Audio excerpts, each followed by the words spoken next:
വയറുവേദന ഒരു കാരണമില്ലാത്ത വയറുവേദന, ടെൻഷൻ അടിച്ചാൽ വയറുവേദന, വയറ് നിറച്ചുണ്ടാ വയറുവേദന, ഉണ്ടില്ലെങ്കിൽ വയറുവേദന, ഗ്യാസ് ഉരുണ്ടി കയറിയിട്ട് വേദന, അങ്ങനെ ആകെ മൊത്തം ഏരിപ്പോരി സഞ്ചാരം. നാടായ നാട് മുഴുവൻ ഓടി നടന്ന് ഡോക്ടർമാരെ കാണിച്ചിട്ട് ഒരു രക്ഷയില്ല.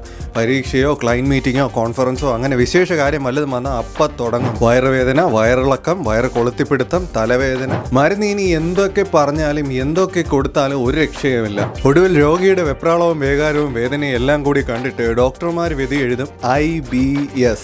ടെസ്റ്റുകളും സ്കാനുകളും ഒക്കെ ഇതിനോടകം വെച്ച് ഒരുപാട് നടന്നിട്ടുണ്ടാകും. ഒടുവിൽ വരുന്ന റിസൾട്ടാണ് സാക്ഷാൽ ഈ ഇറിറ്റബിൾ ബവൽ സിൻഡ്രോം എന്ന IBS. എന്താണ് ഈ IBS എന്നല്ലേ? IBSനെ കീറി മുറിച്ചുകൊണ്ടുള്ള ഒരു വീഡിയോ ആണ് ഇത്. Hi, this is doctor Ganesh and this is my infotainment. IBS നമ്മുടെ കുടലിനെ, പ്രത്യേകിച്ച് വൻകുടലിനെ ബാധിക്കുന്ന ഒരു ഡിസോർഡറാണ് ഈ ഇറിറ്റബിൾ ബവൽ സിൻഡ്രോം അഥവാ IBS. ഇത് പലപ്പോഴും വിട്ടുമാറാത്ത ബുദ്ധിമുട്ടായി മാറാറുണ്ട്. വിട്ടുമാറാത്ത വയറുവേദന, ശരീരവണ്ണം അനിയന്ത്രിതമായി വർദ്ധിക്കുന്നത്, മലബന്ധം, മലവിസർജനത്തിലെ മാറ്റങ്ങൾ, അതായത് വയറിളക്കം, മലബന്ധം, അല്ലെങ്കിൽ ഇവ രണ്ടും കൂടി മാറി മാറി കാണപ്പെടുന്ന അവസ്ഥ, ചിലപ്പോൾ മലത്തിൽ വഴുവഴുത്ത മ്യൂക്കസ് ഉണ്ടാകുന്ന ഉൾപ്പെടെ വിവിധ ലക്ഷണങ്ങൾ IBSൽ കാണപ്പെടാറുണ്ട്. അതായത് ഒരു പ്രത്യേക രോഗത്തെക്കാൾ ഒരു കൂട്ടം ലക്ഷണങ്ങളാണ് IBSന്റെ സവിശേഷത.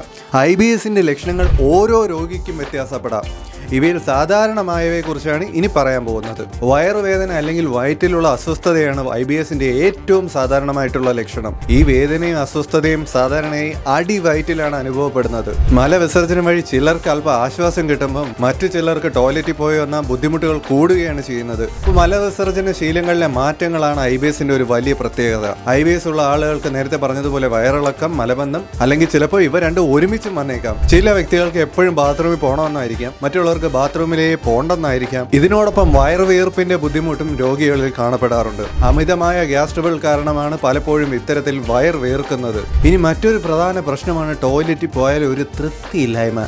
IBS ഉള്ള ആളുകൾക്ക് മലവിസർജനം നടത്താനുള്ള ശക്തമായ ആഗ്രഹം തോന്നിയേക്കാം. പക്ഷെ ടോയ്ലറ്റിൽ പോയി ശോധന നടന്നാലും പൂർണ്ണമായി വയറൊഴിഞ്ഞതായി ഒരു ആത്മസംതൃപ്തി അവർക്ക് ലഭിക്കത്തില്ല. വീണ്ടും വീണ്ടും ടോയ്ലറ്റിൽ പോകാനുള്ള ഒരു തോന്നൽ ഉണ്ടായിക്കൊണ്ടേയിരിക്കുന്നു.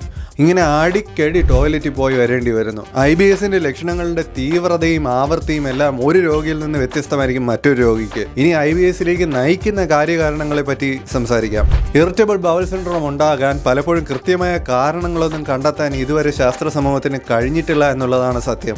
ഇപ്രകാരം കാര്യകാരണങ്ങളൊന്നും കണ്ടെത്താൻ ഇനിയും കൃത്യമായി കഴിയാത്ത സങ്കീർണമായ ഒരു രോഗമാണ് ഇതെന്ന് ഞാൻ ആദ്യമേ പറഞ്ഞതാണ്. ശരീരത്തിനകത്ത് വൻകുടലിലെയും ചെറുകുടലിലെയും പേശികളിലെ അസാധാരണമായ സങ്കോചങ്ങൾ അഥവാ അസാധാരണമായി ഇവ ചുരുങ്ങുകയും വികസിക്കുകയും ചെയ്യുന്നത് IBSലെ ഒരു പ്രധാന പ്രശ്നമായി കണ്ടുവരുന്നു. ഈ മൂവ്മെന്റ് യഥാർത്ഥത്തിൽ പെരിസ്റ്റാൾസിസ് എന്നാണ് അറിയപ്പെടുന്നത്. ഇത്തരത്തിലുള്ള സങ്കോചങ്ങൾ ശക്തവും കൂടുതൽ നീണ്ടു നിൽക്കുന്നതും ആകുമ്പോൾ വയറിളക്കത്തിലേക്ക് നയിക്കുന്നു. അതുപോലെ ദുർബലവും സാവധാനവും ആകുമ്പോൾ മലബന്ധത്തിനും കാരണമാകും. നമുക്കെല്ലാം അറിയാം, നമ്മുടെ ശരീരത്തിനുള്ളിൽ ധാരാളം മൈക്രോബ്സ് സ്വാഭാവികമായി തന്നെ കണ്ടുവരാറുണ്ട്. ഇപ്രകാരം കുടലിൽ സ്വാഭാവികമായി കാണപ്പെടുന്ന മൈക്രോബുകളുടെ ഘടനയിൽ വരുന്ന മാറ്റങ്ങളും IBSലേക്ക് നയിക്കുന്ന മറ്റൊരു കാര്യകാരണമാണ്. നമ്മുടെ ശരീരത്തിനകത്ത് കുടലിൽ വസിക്കുന്ന സൂക്ഷ്മാണുക്കളുടെ വലിയൊരു സമൂഹം തന്നെയുണ്ട്. യഥാർത്ഥത്തിൽ ഈ മൈക്രോബുകൾ ദഹനത്തിലും മൊത്തത്തിലുള്ള കുടലിന്റെ ആരോഗ്യത്തിലും നിർണായകമായിട്ടുള്ള പങ്ക് വഹിക്കുന്നുണ്ട്. ഈ സൂക്ഷ്മാണുക്കളുടെ ഘടനയിലോ സന്തുലിതാവസ്ഥയിലോ ഉള്ള മാറ്റങ്ങൾ IBS ലക്ഷണങ്ങളിലേക്ക് നയിച്ചേക്കാം. ഇതുപോലെ തന്നെ ദഹനനാളത്തിലെ അണുബാധകളുടെ സാന്നിധ്യവും IBSന് കാര്യകാരണമായി മാറിയേക്കാം. ഇനി IBS കാരണം ബുദ്ധിമുട്ട് അനുഭവിക്കുന്ന രോഗികളെ പറ്റി പറയുമ്പോൾ എടുത്തു പറയേണ്ട ഒരു കാര്യമാണ് വിസറൽ ഹൈപ്പർ സെൻസിറ്റിവിറ്റി. എന്താണ് ഈ കടുകട്ടി ഐറ്റം എന്നല്ലേ? IBS ഉള്ള ആളുകൾക്ക് അവരുടെ ദഹനനാളത്തിലെ ഡൈജസ്റ്റീവ് ട്രാക്റ്റിലെ വേദനയെ പറ്റി ഉയർന്ന സെൻസേഷൻ ഉണ്ടാകാറുണ്ട്. അതായത് ഈ ട്രാക്റ്റിൽ ഉണ്ടാകുന്ന ചെറിയ ചെറിയ വേദനകൾ പോലും അവർക്ക് ഒരുപാട് വലുതായിട്ട് തോന്നും. മറ്റൊരാളെ ശല്യപ്പെടുത്താത്ത ഒരു സാധാരണ ചെറിയ ഇറിറ്റേഷൻ പോലും അവർക്ക് സെൻസ് ചെയ്യുന്നത് വളരെ വേദനാജനകമായിട്ടായിരിക്കും.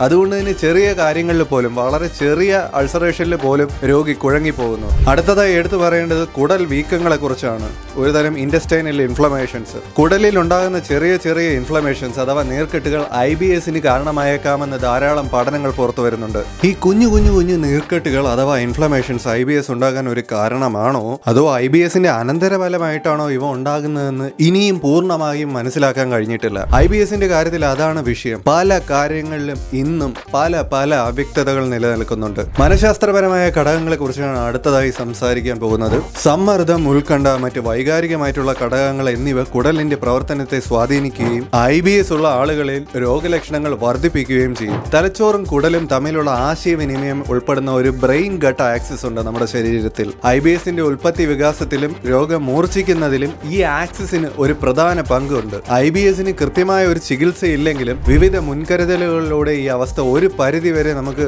നിയന്ത്രണത്തിൽ കൊണ്ടുവരാൻ സാധിക്കും. അതിലാദ്യത്തെ വഴി ട്രിഗർ ഭക്ഷണങ്ങൾ ഒഴിവാക്കുക എന്നുള്ളത് തന്നെയാണ്. ഉദാഹരണത്തിന് ചിലർക്ക് എരിവും അല്ലെങ്കിൽ കൊഴുപ്പുള്ളതുമായിട്ടുള്ള ഭക്ഷണങ്ങൾ കഴിക്കുമ്പോഴായിരിക്കും ബുദ്ധിമുട്ടുകൾ കൂടുക. മറ്റു ചിലർക്ക് കോഫിയും മറ്റ് കഫീൻ അടങ്ങിയിട്ടുള്ള ഡ്രിങ്ക്സ്, മദ്യം എന്നിവയൊക്കെ പ്രശ്നകാരിയാണ്. കാപ്പിയും ചായയും കഫീൻ അടങ്ങിയിട്ടുള്ള കാർബണേറ്റഡ് ആയിട്ടുള്ള പാനീയങ്ങളും കുടലുകളെ ഉത്തേജിപ്പിക്കുകയും മലവിസർജനം വർദ്ധിപ്പിക്കുകയും വയറുവേദന അധികമാക്കി രോഗിയെ കൂടുതൽ അസ്വസ്ഥമാക്കുകയും ചെയ്യും. ഈ ചായക്കും കാപ്പിക്കും ഒക്കെ നമ്മളെ കുടലിനെ ഉത്തേജിപ്പിക്കാൻ പറ്റുമോ? രാവിലെ കട്ടൻ ചായം കുടിച്ചിട്ട് ബാത്റൂമിലേക്ക് ഓടുന്നതെന്ന് ചിന്തിച്ചു നോക്കിയാൽ മതി. എനിവേസ്, ഈവൻ ചില പഴങ്ങൾ പോലും IBS ഉള്ളവരിൽ രോഗലക്ഷണങ്ങൾ കൂട്ടുന്നതായി കാണപ്പെടുന്നുണ്ട്. ഉദാഹരണത്തിന് സിട്രസ് പഴങ്ങൾ, നാരങ്ങ, ഓറഞ്ച്, ആപ്പിൾ, തണ്ണിമത്തൻ ഇവയൊക്കെ പ്രശ്നകാരികളാണ്. ഈ പഴങ്ങളിൽ ധാരാളമായി ഫ്രക്ടോസ് കണ്ടന്റ് അടങ്ങിയിട്ടുണ്ട്. ഇത് ചില IBS രോഗികളിൽ വയറിളക്കം, ഗ്യാസ്ട്രബിൾ എന്നിവയ്ക്കൊക്കെ കാരണമാകും. മറ്റൊന്ന് ക്രൂസിഫറസ് വെജിറ്റബിൾസിനെ കുറിച്ചാണ്. എന്താണ് ക്രൂസിഫറസ് വെജിറ്റബിൾസ് എന്നൊന്നും എക്സ്പ്ലെയിൻ ചെയ്യുന്നില്ല. ക്രൂസിഫറസ് വെജിറ്റബിൾസ് ആയിട്ടുള്ള ബ്രോക്കോളി, കോളിഫ്ലവർ, ക്യാബേജ് തുടങ്ങിയ പച്ചക്കറികളിൽ റാഫിനോസ് എന്ന ഒരു തരം കാർബോഹൈഡ്രേറ്റ് അടങ്ങിയിട്ടുണ്ട്. ഇത് ഇൻറ്റസ്റ്റൈനിൽ ചെന്ന് വാതകങ്ങൾ ഉൽപ്പാദിപ്പിക്കാനും വയറ് വീർക്കുന്നതിനും അസ്വസ്ഥതകൾ വർദ്ധിപ്പിക്കുന്നതിനും കാരണമാകും. അതുപോലെ തന്നെ ബീൻസ്, പയറ്, ചെറുപയർ, മറ്റ് പയർവർഗ്ഗങ്ങൾ എന്നിവയിൽ സങ്കീർണമായിട്ടുള്ള ഒരുപാട് കാർബോഹൈഡ്രേറ്റുകളും പ്രോട്ടീനുകളും അടങ്ങിയിട്ടുണ്ട്. ഇത് ചില ആളുകൾക്ക് ദഹിപ്പിച്ചെടുക്കാൻ നല്ല പ്രയാസമാണ്. ദഹിപ്പിക്കാൻ പ്രയാസമുള്ളത് കൊണ്ട് തന്നെ IBS കാരണം ബുദ്ധിമുട്ട് അനുഭവിക്കുന്നവരിൽ ഇത്തരം ആഹാര പദാർത്ഥങ്ങൾ കൂടുതൽ ബുദ്ധിമുട്ടുണ്ടാക്കുന്നതായും കാണപ്പെടുന്നു. പാലുൽപ്പന്നങ്ങളെ പറ്റിയാണ് അടുത്തതായി സംസാരിക്കാനുള്ളത്. IBS ഉള്ളവരിൽ ലാക്ടോസ് ഇൻടോളറൻസ് വളരെ സാധാരണമാണ്. അഥവാ ലാക്ടോസ് ആഹാരങ്ങൾ കഴിക്കുമ്പോൾ ഒരു അസഹിഷ്ണുത. പാല്, ചീസ്, ഐസ്ക്രീം തുടങ്ങിയ പാലുൽപ്പന്നങ്ങൾ ലാക്ടോസ് ഇൻടോളറൻസ് ഉള്ള വ്യക്തികളിൽ വയറുവീർപ്പ്, ഗ്യാസ്, വയറിളക്കം എന്നിങ്ങനെ വിവിധ തരത്തിലുള്ള ദഹന പ്രശ്നങ്ങൾക്ക് കാരണമാകും. ഇന്നത്തെ കാലത്ത് മധുരം കൂട്ടുന്നതിനായി ആർട്ടിഫിഷ്യൽ സ്വീറ്റനിങ് ഏജൻസ് ഉപയോഗിക്കുക വളരെ സർവ്വസാധാരണമാണ്. ആർട്ടിഫിഷ്യൽ സ്വീറ്റനിങ് ഏജൻസ് ആയിട്ടുള്ള സോർബിറ്റോൾ, മാനിറ്റോൾ, സൈലിറ്റോൾ തുടങ്ങിയവ ചൂയിങ് ഗമ്മിലും ഇന്നത്തെ പല ഡയറ്റ് ഫുഡുകളിലും മധുരത്തിന് വേണ്ടി ധാരാളമായി ഉപയോഗിക്കാറുണ്ട്. ഇവ കഴിച്ചാൽ പ്രശ്നമില്ലെന്നാണ് കമ്പനികൾ ഘോരം വാദിപ്പിക്കുന്നത്. പക്ഷേ ഇവ IBSന്റെ ലക്ഷണങ്ങൾ വർദ്ധിപ്പിക്കുന്നവയാണ്. ചുരുക്കം പറഞ്ഞാൽ ഞാൻ ഏതാണ്ട് എല്ലാ ആഹാരവും പറഞ്ഞിട്ടുണ്ട് അല്ലേ? ഇനിയിപ്പോൾ എന്താ ഡോക്ടറെ കഴിക്കാൻ പറ്റുക എന്നായിരിക്കും സ്വാഭാവികമായി ഈ വീഡിയോ കണ്ടുകൊണ്ടിരിക്കുന്ന ഒരാൾക്കുള്ള ചോദ്യം. അതെ, ഭക്ഷണത്തിലെ ഈ ട്രിഗറുകൾ ഓരോ വ്യക്തിക്കും വ്യത്യാസപ്പെടാം. നിങ്ങളുടെ ശരീരം ശ്രദ്ധിക്കുകയും IBSലെ ലക്ഷണങ്ങളെ വഷളാക്കുന്ന പ്രത്യേക ഭക്ഷണങ്ങൾ തിരിച്ചറിയുകയും ചെയ്ത് ഒരു ഡയറ്റ് ചാർട്ട് സൂക്ഷിക്കേണ്ടത് അത്യാവശ്യം തന്നെയാണ്. അതായത് ചിലപ്പോൾ എനിക്ക് പാല് കുടിച്ചാൽ പ്രശ്നമായിരിക്കും, ചോക്ലേറ്റ് കഴിച്ചാൽ പ്രശ്നമായിരിക്കത്തില്ല. ഞാൻ അത്തരത്തിലുള്ള ഒരു ഡയറ്റ് ചാർട്ട് പ്രിപ്പയർ ചെയ്യണം. അതുപോലെ ക്യാബേജ്, ബ്രോക്കോളി എന്നിവ കഴിച്ചാൽ പ്രശ്നമാകുന്നവർ അത്തരത്തിലുള്ള ഒരു ഡയറ്റ് ചാർട്ട് സൂക്ഷിക്കേണ്ടതായുണ്ട്. ചികിത്സയിൽ ആദ്യം ചെയ്യേണ്ടത് ഇത്തരത്തിലുള്ള ഡയറ്റ് ചാർട്ട് സൂക്ഷിക്കുകയും നിങ്ങളുടെ ശരീരത്തിൽ ട്രിഗർ ഉണ്ടാക്കുന്ന ആഹാര പദാർത്ഥങ്ങൾ തിരിച്ചറിയുകയും ചെയ്യുക എന്നുള്ളതാണ്. ഇത്തരത്തിലൊരു ചാർട്ടൊക്കെ ഉണ്ടാക്കി വെച്ചു കഴിഞ്ഞാൽ അസ്വസ്ഥതകൾ വർദ്ധിപ്പിക്കുന്ന ആഹാര പദാർത്ഥങ്ങൾ ഏതൊക്കെയെന്ന് നമുക്കൊരു വ്യക്തത ഉണ്ടായിരിക്കും. അവ കഴിവതും അങ്ങ് ഒഴിവാക്കുക. നമ്മുടെ കുടലിന്റെ സ്വാഭാവികമായിട്ടുള്ള ചലനത്തെ നിയന്ത്രിക്കാൻ സഹായിക്കുന്ന നാരടങ്ങിയിട്ടുള്ള ഭക്ഷണങ്ങൾ കൂടുതലായി ഉൾപ്പെടുത്തുക. ഇത്തരത്തിലുള്ള ഡയറ്ററി മോഡിഫിക്കേഷൻസ് IBS ഉള്ള രോഗികളുടെ ജീവിത നിലവാരം മെച്ചപ്പെടുത്തുന്നതിന് ഒരുപാട് സഹായിക്കുന്നുണ്ട്. ഇതുകൂടാതെ IBS ഉള്ളവരുടെ പ്രധാന വില്ലനാണ് സ്ട്രെസ്. ഈ സ്ട്രെസ് മാനേജ്മെന്റ് ടെക്നിക്കുകൾ ജീവിതത്തിന്റെ ഭാഗമാക്കേണ്ടതും അത്യന്താപേക്ഷിതം തന്നെയാണ്. പതിവായ വ്യായാമം, കോഗ്നിറ്റീവ് ബിഹേവിയറൽ തെറാപ്പി പോലുള്ള മനഃശാസ്ത്ര ചികിത്സകൾ നിങ്ങൾക്ക് IBSന്റെ ലക്ഷണങ്ങൾ കൈകാര്യം ചെയ്യുന്നതിൽ ഒരുപാട് ഗുണം ചെയ്യും. ഇവയെപ്പറ്റി ഞാൻ മുമ്പ് ഒരു വീഡിയോ ചെയ്തിട്ടുള്ളതാണ്. ആ വീഡിയോയുടെ ലിങ്ക് ഇവിടെ കൊടുക്കാം, ഒന്ന് പോയി നോക്കണേ.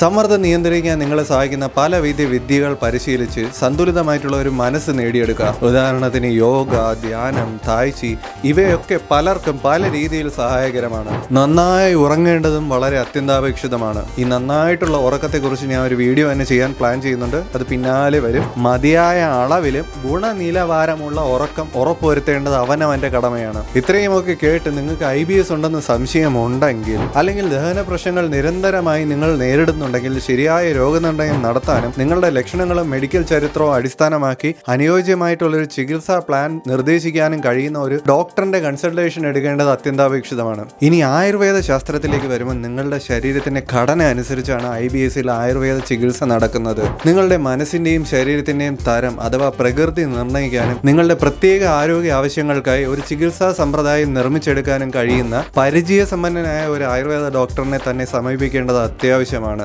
നമ്മുടെ പഞ്ചകർമ്മ തെറാപ്പി, ഒരു ആയുർവേദ ഡീടോക്സിഫിക്കേഷൻ എന്നൊക്കെ പറയാം, രോഗലക്ഷണങ്ങളെക്കാൾ മൂല കാരണം ചികിത്സിക്കുന്നതാണ് ഉത്തമമെന്ന് വിശ്വസിക്കുന്ന ഒരു ചികിത്സാ സമ്പ്രദായമാണ്. ശരീരത്തിൽ നിന്ന് വിഷവസ്തുക്കളെ നീക്കം ചെയ്യുന്നതിനും കുടലിന്റെ ആരോഗ്യം പുനഃസ്ഥാപിക്കുന്നതിനും ഒരു സമ്പൂർണ്ണ ആയുർവേദ ഡീടോക്സിഫിക്കേഷൻ അല്ലെങ്കിൽ ഒരു പഞ്ചകർമ്മ തെറാപ്പി ആവശ്യമാണ്. IBSനുള്ള പഞ്ചകർമ്മ ചികിത്സയിൽ മെഡിക്കേറ്റഡ് ആയിട്ടുള്ള എനിമകൾക്ക്, വസ്തികൾക്ക് വളരെയധികം പ്രാധാന്യം നൽകുന്നുണ്ട്. ഇത്തരത്തിലുള്ള എനിമകൾ അഥവാ വസ്തികളിലൂടെ ആമാശയത്തിലൂടെയും മുകളിലെ ദഹനനാളത്തിലൂടെയും വായിലൂടെയും മറ്റും കടന്നു പോകാതെ തന്നെ നേരിട്ട് ചെറുകുടലിലേക്കും വൻകുടലിലേക്കും ഹെർബൽ മരുന്നുകളും പോഷണങ്ങളും എത്തിക്കാൻ സാധിക്കും. ഇത്തരത്തിൽ ആയുർവേദ വസ്തികൾ അടിസ്ഥാനമാക്കി നടന്ന പഠനങ്ങളിൽ ഇന്റർനാഷണൽ ജേണൽ ഫോർ ആയുർവേദിക് മെഡിസിനിൽ പബ്ലിഷ് ചെയ്ത ഒരു ലേഖന പ്രകാരം തക്രവസ്തിയും ഏരണ്ട മൂലാദി നിരൂഹവസ്തിയും രോഗികൾക്ക് വളരെ ആശ്വാസകരമായി കണ്ടെത്തിയിട്ടുണ്ട്. അവയിൽ തന്നെ തക്രവസ്തി ഒരു സ്റ്റെപ്പ് കൂടി മുന്നിട്ട് നിൽക്കുന്നു. IBSന്റെ ട്രീറ്റ്മെന്റിനായി ഈ പഠനങ്ങളിലെല്ലാം വാതജ ഗ്രഹണിയുടെ ചികിത്സയാണ് ശാസ്ത്രഭാഗത്ത് നിന്ന് സ്വീകരിച്ച് വിജയം കണ്ടെത്തിയിരിക്കുന്നത്. ഞാൻ ഈ പറയുന്നത് ഈ വീഡിയോ കാണുന്ന ആയുർവേദ ഡോക്ടർമാരുടെ അറിവിലേക്ക് വേണ്ടി കൂടിയാണ്. ഇതുകൂടാതെ IBSനുള്ള പഞ്ചകർമ്മ ചികിത്സയിൽ അഭ്യംഗം, ശിരോധാര, ചക്രവസ്തി എന്നിവ വളരെ ഫലപ്രദമായി കണ്ടെത്തിയിട്ടുണ്ട്. അഭ്യംഗം എന്ന് പറഞ്ഞാൽ ആയുർവേദ എണ്ണകൾ ഉപയോഗിച്ച് മസാജ് ചെയ്യുന്ന ചികിത്സയാണ്. അതേപോലെ ശിരോധാര തലയിൽ ഔഷധ ഗുണമുള്ള എണ്ണകൾ തുടർച്ചയായി വീഴ്ത്തുന്ന ചികിത്സയാണ്. മാനസിക സമ്മർദ്ദം കുറയ്ക്കാനുള്ള നല്ലൊരു മാർഗമാണ് ശിരോധാര. അപ്രകാരം ടെൻഷനും ആൻസൈറ്റിയും കാരണം IBS ട്രിഗർ ചെയ്ത് ബുദ്ധിമുട്ടുകൾ വർദ്ധിക്കുന്നവർക്ക് നല്ല രീതിയിൽ ആശ്വാസം ലഭിക്കാൻ ശിരോധാര സഹായിക്കുന്നു. ഇതുപോലെ തന്നെ ചക്രവസ്തിയിൽ നാഭിക്കും ചുറ്റുമുള്ള അനുബന്ധ മർമ്മ പോയിന്റുകൾക്കും ചുറ്റും ചെറു ചൂടോടുകൂടി എണ്ണ നിർത്തുന്ന ഒരു ചികിത്സാ സമ്പ്രദായമാണ് അനുശാസിക്കുന്നത്. രോഗിയുടെ പ്രകൃതിക്കും രോഗലക്ഷണങ്ങൾക്കും അനുസൃതമായിട്ടാണ് ഡോക്ടർ ഇതിനു വേണ്ട എണ്ണ തിരഞ്ഞെടുക്കുന്നത്. ഇതും IBSൽ വളരെ ഫലപ്രദമാണെന്ന് കണ്ടെത്തിയിട്ടുണ്ട്. ഔഷധ ചികിത്സകളിലേക്ക് കടന്നു വരുമ്പോൾ കൈതരിയാതി കഷായം, സുദർശന ചൂർണം, ദാടിമാഷ്ടക ചൂർണം, ചാർഗേരാതി കൃതം ഇവയെല്ലാം IBSലെ ലക്ഷണങ്ങൾ കുറച്ചുകൊണ്ടുവരുന്നതിന് സഹായകരമാണ്. പക്ഷെ ഓരോ വ്യക്തിയുടെയും പ്രകൃതി അനുസരിച്ചും രോഗലക്ഷണങ്ങൾ അനുസരിച്ചും ഈ മരുന്നുകളുടെ പ്രയോഗത്തിലും അളവിലും മറ്റും ഏറ്റക്കുറച്ചിലുകൾ വരുത്തേണ്ടതായുണ്ട്. സോ വ്യക്തിഗതമായി മരുന്ന് കഴിക്കാൻ നിങ്ങൾ ഒരു ആയുർവേദ ഡോക്ടറുടെ കൺസൾട്ടേഷൻ നേരിട്ട് തന്നെ എടുക്കുക. ഇനി എനിക്ക് സംസാരിക്കാനുള്ളത് യോഗയെ കുറിച്ചാണ്. ഇറിറ്റബിൾ ബവൽ സിൻഡ്രോം IBS ഉള്ള വ്യക്തികൾക്ക് യോഗ വളരെ വളരെ ഫലപ്രദമാണ്. കാരണം യോഗ വഴി ശരിയായ വിശ്രമം ലഭിക്കാനും സമ്മർദ്ദം കുറയ്ക്കാനും ദഹനനാളത്തിന്റെ മൃദുവായ ചലനം പ്രോത്സാഹിപ്പിക്കുകയും ചെയ്യുന്നു. ഇതുവഴി IBSന്റെ ലക്ഷണങ്ങളെ ഒരു പരിധി വരെ ലഘൂകരിക്കാൻ നമുക്ക് കഴിയും. IBS കൈകാര്യം ചെയ്യുന്നതിന് സഹായകരമായിട്ടുള്ള ഒരു ഹോളിസ്റ്റിക് അപ്രോച്ച് തന്നെയാണ് യോഗ. സമ്മർദ്ദം മൂലം IBSന്റെ ലക്ഷണങ്ങൾ ട്രിഗർ ചെയ്യപ്പെടുകയോ വഷളാവുകയോ ചെയ്യപ്പെടുന്നവരിൽ സ്ട്രെസ് ലെവലുകൾ കുറയ്ക്കാൻ സഹായിക്കുന്ന ആഴത്തിലുള്ള ശ്വസന വിദ്യകൾ, ധ്യാനം, വിശ്രമ വ്യായാമങ്ങൾ എന്നിവ യോഗയിൽ ഉൾപ്പെടുന്നു. യോഗാസനങ്ങളിൽ വയറിന്റെ ഭാഗത്തെ മസിലുകളെ മൃദുവായി വലിച്ചു നീട്ടിയും കോൺട്രാക്ട് ചെയ്യുന്നതുമെല്ലാം ഉൾപ്പെടുന്നുണ്ട്. ഇത് ദഹനത്തെ ഉത്തേജിപ്പിക്കാനും ഗ്യാസ് ട്രബിൾ ഒഴിവാക്കാനും ശരീരവണ്ണം കുറയ്ക്കാനും എല്ലാം സഹായിക്കും. ആരോഗ്യകരമായ ദഹനത്തെ പ്രോത്സാഹിപ്പിക്കുന്നതിന് ഭരദ്വാജാസന, ഇരുന്നിട്ടുള്ള ഒരു ട്വിസ്റ്റിംഗ് പോസ്ചറാണ്, മത്സ്യേന്ദ്രാസന, സ്പൈനൽ ട്വിസ്റ്റിംഗ് പോലുള്ള ട്വിസ്റ്റിംഗ് പോസ്ചറുകൾ വളരെയധികം സഹായകരമാണ്. അതുപോലെ യോഗാസനങ്ങളും ചലനങ്ങളും ദഹന വ്യവസ്ഥ ഉൾപ്പെടെ ശരീരത്തിലുടനീളം രക്തചംക്രമണവും മെച്ചപ്പെടുത്തും. ഇത്തരത്തിൽ മെച്ചപ്പെട്ട രക്തചംക്രമണം ദഹനനാളത്തിന്റെ ശരിയായ പ്രവർത്തനത്തെ സഹായിക്കുകയും ചില IBSന്റേതായ ലക്ഷണങ്ങളെ ലഘൂകരിക്കുകയും ചെയ്യും. യോഗ പ്രവർത്തിക്കുന്നത് മനസ്സും ശരീരവും തമ്മിലുള്ള ഒരു കണക്ഷൻ ഊന്നൽ നൽകിക്കൊണ്ടാണ്. ഇപ്രകാരം നിത്യജീവിതത്തിൽ നേരിടേണ്ടി വരുന്ന പല പ്രതിസന്ധികളും മറികടക്കാൻ വേണ്ട മനസ്സാന്നിധ്യം കൈപ്പിടിയിലാക്കാൻ സഹായിക്കുന്ന ഒരു വ്യായാമ മുറയായി തന്നെ യോഗയെ വിശേഷിപ്പിക്കാം. ഇനി ഓടിപ്പോയി യോഗ ചെയ്യാന്നാണോ? ഒരിക്കലുമല്ല. ഓരോ ആസനങ്ങൾ ചെയ്യുമ്പോഴും ശരീരത്തിന്റെ സംവേദനങ്ങൾ ശ്രദ്ധിക്കുകയും ആ മൂവ്മെന്റിൽ മാത്രം ശ്രദ്ധ കേന്ദ്രീകരിക്കുകയും ചെയ്യുന്നതിലൂടെ നിങ്ങൾക്ക് നിങ്ങളുടേതായ തിരിച്ചറിവും ഇൻട്രോസെപ്ഷനും കൂടിയാണ് വർദ്ധിക്കുന്നത്. വീണ്ടും ഇൻട്രോസെപ്ഷൻ എന്താണെന്ന് ചോദിച്ചാൽ ഞാൻ മുമ്പ് ഒരു വീഡിയോ ഇതിനെപ്പറ്റി ഡീറ്റെയിൽ ആയി ചെയ്തിട്ടുണ്ട്, അതൊന്ന് പോയി കാണുക. ഈ ഇൻട്രോസെപ്ഷൻ വർദ്ധിക്കുന്നത് വഴി വിവിധ ഭക്ഷണങ്ങളും വികാരങ്ങളും പ്രവർത്തനങ്ങളും നിങ്ങളുടെ ദഹന വ്യവസ്ഥയെ എങ്ങനെ ബാധിക്കുന്നു എന്നതിനെ കുറിച്ച് നിങ്ങൾക്ക് കൂടുതൽ ബോധ്യമുണ്ടാകും. മനസ്സിലായില്ലേ? ഉച്ചയ്ക്ക് ഒരു മട്ടൻ ബിരിയാണി അടിച്ചു കയറ്റി വൈകിട്ടായപ്പോൾ എനിക്ക് വിശപ്പുണ്ടോ വിശപ്പില്ലയോ എന്നൊരു തിരിച്ചറിവ് നടത്തി ആഹാരം കഴിക്കാൻ ഇത് നിങ്ങളെ സഹായിക്കും. അതേപോലെ തലേ ദിവസം രാത്രിയിലത്തെ ആഹാരം ദഹിക്കാൻ ഇനിയും ഉണ്ട് എന്നൊരു തോന്നലുണ്ടാക്കി രാവിലെ കഴിക്കുന്ന ബ്രേക്ക്ഫാസ്റ്റിന്റെ അളവിൽ ചെറിയൊരു കുറവ് വരുത്താൻ നിങ്ങളെ ഇത് സഹായിക്കും. ഈ വർദ്ധിച്ച ഇൻട്രോസെപ്ഷൻ അഥവാ അവബോധം നിങ്ങളുടെ ഭക്ഷണക്രമവും ജീവിതശൈലിയും സംബന്ധിച്ച് കൂടുതൽ തിരിച്ചറിവുകളും തിരഞ്ഞെടുപ്പുകളും നടത്താൻ നിങ്ങളെ സഹായിക്കും. ഇതുവഴി IBSന്റെ ട്രിഗറുകൾ പലരിലും കുറഞ്ഞു വരാറുണ്ട്. ഇനി റിലാക്സേഷൻ ടെക്നിക്കുകളെയും കൂടി പറഞ്ഞ് ഇന്നത്തേക്ക് നിർത്താം. റിലാക്സേഷൻ ടെക്നിക്കുകളെ പറ്റി പറയുമ്പോൾ വിവിധ തരത്തിലുള്ള റിലാക്സേഷൻ ടെക്നിക്കുകളുണ്ട്. Progressive muscle relaxation technique, guided image therapy, mindfulness meditation എന്നിങ്ങനെ വ്യത്യസ്ത തരത്തിലുള്ള റിലാക്സേഷൻ ടെക്നിക്കുകൾ പല യോഗ സെന്ററുകളിലും ഇന്ന് പഠനത്തിൽ ഉൾപ്പെടുത്തുന്നുണ്ട്. ഇത്തരത്തിലുള്ള ടെക്നിക്കുകൾ നാഡീവ്യവസ്ഥയെ ശാന്തമാക്കാനും മൊത്തത്തിലുള്ള വിശ്രമത്തെ പ്രോത്സാഹിപ്പിക്കുവാനും സഹായിക്കും. ഇതുവഴി IBS ലക്ഷണങ്ങളിൽ നല്ല രീതിയിൽ ആശ്വാസം ലഭിക്കും. IBSന് വേണ്ടി യോഗ പരിശീലിക്കുമ്പോൾ നിങ്ങളുടെ ശരീരം ശ്രദ്ധിക്കുകയും നിങ്ങൾക്ക് ചെയ്യാൻ കഴിയുന്ന സുഖപ്രദമായിട്ടുള്ള പോസ്റ്ററുകൾ തിരഞ്ഞെടുക്കുകയും ചെയ്യേണ്ടത് പ്രധാനമാണ്. സൗമ്യ സ്വഭാവമുള്ള തുടക്കക്കാരെ വേണ്ട രീതിയിൽ ഗൈഡ് ചെയ്യാൻ കഴിയുന്ന യോഗ ക്ലാസ്സുകളിൽ നിന്ന് തുടങ്ങുന്നതാണ് നല്ലത്. അല്ലാതെ അഡ്വാൻസ് ലെവൽസ് ഓഫ് യോഗയിലേക്ക് ആദ്യമേ സ്റ്റെപ്പ് എടുത്ത് വെച്ചാൽ പോയതിനേക്കാൾ വേഗതയിൽ തിരിച്ചു വരേണ്ടി വരും. യൂട്യൂബ് നോക്കി യോഗ പഠിക്കുന്നവർക്കും പലപ്പോഴും പറ്റുന്ന ഇതാണ്. ഏറ്റവും നല്ലത് പ്രത്യേക ആരോഗ്യ സാഹചര്യങ്ങളുള്ള വ്യക്തികളുമായി പ്രവർത്തിക്കാൻ അറിവുള്ള ക്ലിനിക്കൽ യോഗയിൽ യോഗ്യതയുള്ള യോഗ പരിശീലകരിൽ നിന്ന് മാർഗനിർദ്ദേശം തേടുക എന്നുള്ളതാണ്. കൂടാതെ നിങ്ങളുടെ IBS ലക്ഷണങ്ങൾ കുറച്ചുകൊണ്ട് വരാൻ നിങ്ങളിപ്പോൾ മരുന്നുകൾ കഴിക്കുന്നുണ്ടെങ്കിൽ അതൊരിക്കലും ഒറ്റയടിക്ക് നിർത്തരുത്. നിങ്ങളുടെ ഡോക്ടറോട് കൂടി ആലോചിച്ച് ഘട്ടം ഘട്ടമായി മരുന്ന് ടേപ്പർ ചെയ്ത് വേണം നിർത്തേണ്ടത്. കാരണം ഒരു ഡോക്ടറിന് മാത്രമേ നിങ്ങളുടെ പ്രത്യേക ശാരീരിക സാഹചര്യങ്ങളെ അടിസ്ഥാനമാക്കി വ്യക്തിഗത ഉപദേശങ്ങൾ നൽകാൻ കഴിയുള്ളൂ. യൂട്യൂബിലൂടെ ക്ലാസ് എടുക്കുന്ന ഒരാൾക്കും ഇത്തരത്തിലുള്ള വ്യക്തിഗതമായിട്ടുള്ള അഭിപ്രായങ്ങളോ ഉപദേശങ്ങളോ നൽകാൻ സാധിക്കില്ല. കൂടുതലൊന്നും ഞാൻ ചോദിക്കുന്നില്ല. ഒരു ഫ്രണ്ടിനും ഒരു വാട്സാപ്പ് ഗ്രൂപ്പിലേക്കും ഈ വീഡിയോ ഒന്ന് ഷെയർ ചെയ്ത് സപ്പോർട്ട് ചെയ്യുക. നിങ്ങളുടെ സപ്പോർട്ടുകൾ ഇനിയും കുമിഞ്ഞുകൂടുന്നതിനനുസരിച്ച് വീഡിയോ ഇനിയും ഗംഭീരമാകും. നിങ്ങളുടെ വിലപ്പെട്ട നിർദ്ദേശങ്ങളും അഭിപ്രായങ്ങളും താഴെ കമന്റ് രൂപത്തിൽ എഴുതി അറിയിക്കുക. വീഡിയോ ഇഷ്ടമായാൽ ലൈക്ക് ചെയ്യുക, സബ്സ്ക്രൈബ് ചെയ്യുക. മറ്റൊരു നാളിൽ മറ്റൊരു വീഡിയോയുമായി കാണാം. അതുവരേക്കും